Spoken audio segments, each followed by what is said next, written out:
উট মাকড়সা বা ক্যামেল স্পাইডার নামটা শুনলেই কেমন একটা গা ছমছমে ব্যাপার, তাই না? মরুভূমির বুকে ঘুরে বেড়ানো এই প্রাণীটাকে নিয়ে কত যে গল্প প্রচলিত আছে। চলুন আজ সেই সব কিংবদন্তির পেছনের আসল সত্যিটা খুঁজে বের করা যাক। তো প্রথমেই চলুন সেই সব রোমহর্ষক গল্পগুলো শোনা যাক, যেগুলো এই প্রাণীটাকে রীতিমতো একটা দুঃস্বপ্নে পরিণত করেছে। ভাবা যায় এই অবিশ্বাস্য গল্পটা দিয়েই শুরু করা যাক।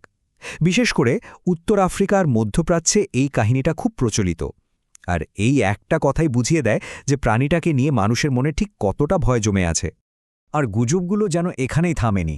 ২০০০ সালের দিকে ইরাক যুদ্ধের সময় কিছু ছবি ইন্টারনেটে ছড়িয়ে পড়ার পর এই গল্পগুলো আরও ডালপালা মেলে। যেমন দক্ষিণ আফ্রিকায় তো এদেরকে দাড়ি ছাঁটাইকারী বলা হয়। সেখানকার মানুষের বিশ্বাস কেউ মাটিতে ঘুমালে এরা নাকি চুল কেটে নিয়ে বাসা বানায়। কি অদ্ভুত, তাই না? আচ্ছা, অনেক তো কল্পকাহিনীর কথা হলো, এবার সময় হয়েছে বিজ্ঞানের আলোয় আসল সত্যিটা যাচাই করার। চলুন এক এক করে এই সব গুজবের পর্দাফাঁস করা যাক। সবচেয়ে বড় যে ভুলটা করা হয় সেটা হলো এর পরিচয় নিয়ে। এটাকে সবাই বিশাল এক বিষাক্ত মাকড়সা মনে করে, কিন্তু সত্যিটা হলো এটা আসলে মাকড়সাও নয়, আবার কাকড়া বিছেও নয়। এটা সলিড ফিউজি নামে সম্পূর্ণ আলাদা একটা বর্গের প্রাণী। আর সবচেয়ে গুরুত্বপূর্ণ বিষয় হলো এরা একদমই বিষাক্ত নয়।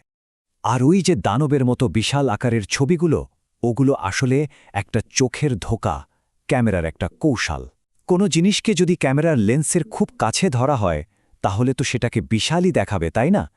বাস্তবে সবচেয়ে বড় উট মাকড়সাটাও বড়জোর আপনার হাতের তালুর মতোই হবে, সিনেমার দানবের মতো মোটেই নয়। উটের পেট ছিঁড়ে ফেলার গল্প তো শুনলেন, কিন্তু আসল কথা হলো এদের চোয়াল বেশিরভাগ সময় মানুষের চামড়ায় ফুটো করতে পারে না। হ্যাঁ, এদের কামড়টা হয়তো একটু বিরক্তিকর হতে পারে, কিন্তু মারাত্মক একদমই নয়। ওরা আসলে নিজেদের আকারের পোকামাকড় বা ছোটখাটো প্রাণীর শিকার করতেই ব্যস্ত থাকে।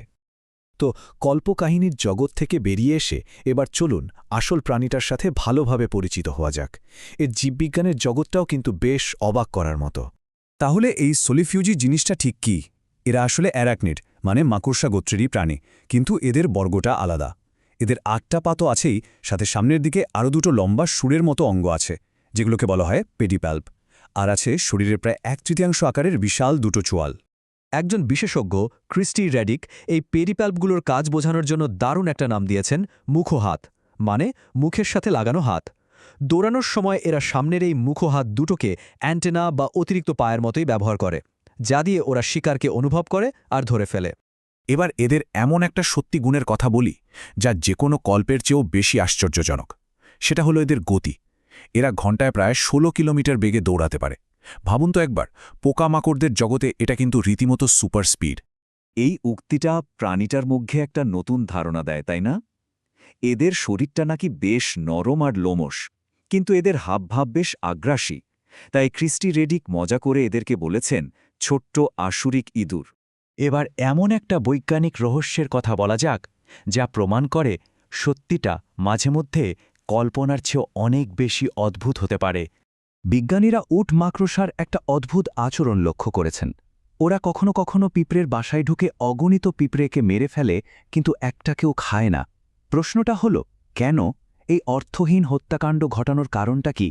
এই রহস্যের সবচেয়ে গ্রহণযোগ্য ব্যাখ্যা হল এটা আসলে একটা পরিকল্পিত শিকারের কৌশল। উট মাকড়সাগুলো আসলে বাসার পাহারাদার সৈনিক পিঁপড়েদের মেরে পথ পরিষ্কার করে, যাতে ওরা বাসার ভেতরের আসল পুরস্কার পর্যন্ত পৌঁছাতে পারে।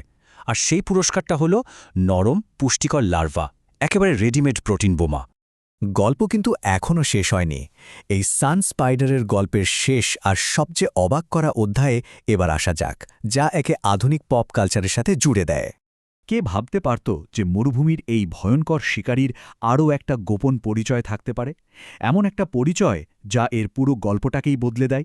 মার্ভেল কমিক্সের স্পাইডার ভার্সে সান স্পাইডার নামে একজন সুপারহিরো আছে, আর এই চরিত্রটির অনুপ্রেরণা আর কেউ নয়, আমাদের আজকের এই সলিফিউজি।